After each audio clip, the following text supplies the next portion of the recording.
In-laws can't pay mortgage. Husband wants us to buy their house? My in-laws are in Texas. They owe about $200K in their house. They are often unable to pay their mortgage, some of it, and need to borrow money from us or husband's siblings. They refuse to move out. We have tried for years to help them with other options, but they will not do it. Husband now wants to buy the home and they will just pay utilities and taxes. They have multiple medical conditions and no savings. We have the cash. I would love some advice. Do not buy the house and leave it in their name. They'll take out another loan. Do not even leave the utilities in their name. They'll ruin your credit. Edit spelling. They have no savings and are getting older every day. Before you buy their house, you may want to talk to an elder law attorney to understand the legal implications, especially the 5-year look-back rule for property transfers. This will come into play if your in-laws transfer the property to you and then need Medicaid-funded nursing home care. Your husband obviously feels some familial obligation, and unlike others posting here, I think that's fine. But if you do buy the house, leave their names off it and be prepared to pay for taxes and utilities. Though it sounds like they can almost afford their mortgage, so hopefully they can figure out their finances. You'll have an asset with, I assume, equity. Only sticky issue is figuring out now if your siblings in-law will have an issue with you and your husband keeping the house, getting the full value of the equity once the parents pass. Can you involve the siblings? Best would be a trust or something, such as the Smith family trust. The deed would transfer to the trust. Each sibling family puts in the same amount each month and covers taxes, insurance, and a portion of the mortgage. Parents put in a fixed amount as rent and cover utilities. An agreement about what happens at time of death is written. Otherwise, don't do it. I've lived long enough to know of many ways it won't work out. The deed needs to be transferred to both of your names. None of this "you get the house in the will" nonsense. Other option is they go homeless and one of the kids has to take them in. Not a good list of options, but seems to be about it. I bought my house off my parents. Moved in. My parents passed before placing the house in my name. My siblings are trying to sell my house. Please, if you do this, put the house in your husband and your name. Tell all family what you're going to do, and if they don't like it, they are free to give up their $$ to keep his parents in their home. Don't do it once they stop paying. Be prepared to have an even worse relationship. Why can't they just sell their house? As others have said, if you buy the house, buy it in your name. Or if the house is worth substantially more than the $200,000 owed on it, perhaps buy a remainder interest in the house with the parents having a life estate. Or perhaps a joint tenancy. In any event, structure it in such a way that you will have some hope of getting some of your equity back and the parents can't squander it. Helping parents is not that odd a thing to do. And if you have the money and want to do it, by all means do so. But do it on your terms in a way that protects your money and prevents the parents from making a mess of things. If you are going to wind up paying for it anyway, may as well have it in your names. Only do it if you're prepared to take on all costs, utility, maintenance, taxes. If you do, the house should be in your name and only your name, so they can't take out loans on the house. My in-laws live in a house my husband and I own rent-free. They do pay the utilities and do take care of the house. I guess helping his parents would be nice thing to do. How is the house as an investment? I would think buying the house would be cheaper than putting them in assisted living. Could you sell the house once they pass? If you're worried about your legal rights, maybe put a lease agreement in place with them.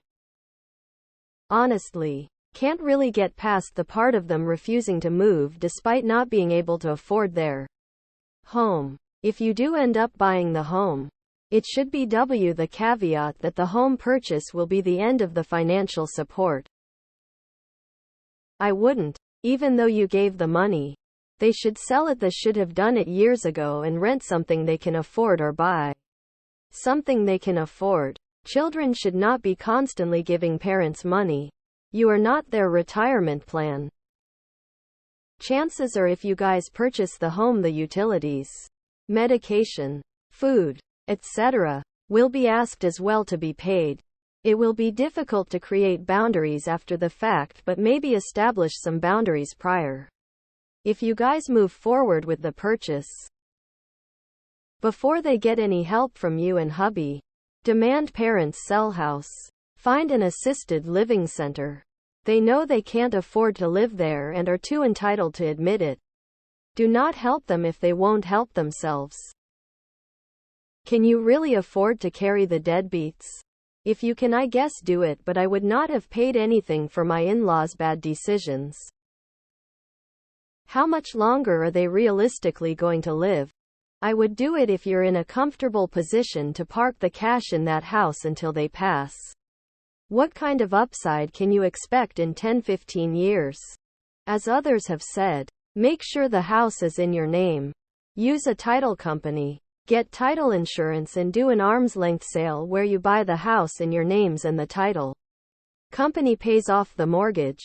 I expect to do this for my father in a couple years. So I feel for you. They can sell the house and live with you if they want help, but you can't be their bank account full stop. You may want to make sure that you protect yourself from the Medicaid clawback provisions, which may mean getting an appraisal and paying full market value for the house, and then taking care of all homeowner and landlord responsibilities while collecting only rent. If my brother was in this situation, I might suggest he find a realtor and get out from under the mortgage. Sounds like he needs to sell it himself or just lose it for non-payment or taxes. I would not bail him out if he got himself into this situation. My retirement fund is not there to pay for his mistakes. Buy it, but only if it's in yours and your husband's name. Take care of family, but don't buy it at market value. Buy it at the price that's owed to the bank so you can have as low of payments as possible. You'll make your dollar back later. You don't need input. You know. Your in-laws are like adults and stuff. You don't need to save them from their bad choices.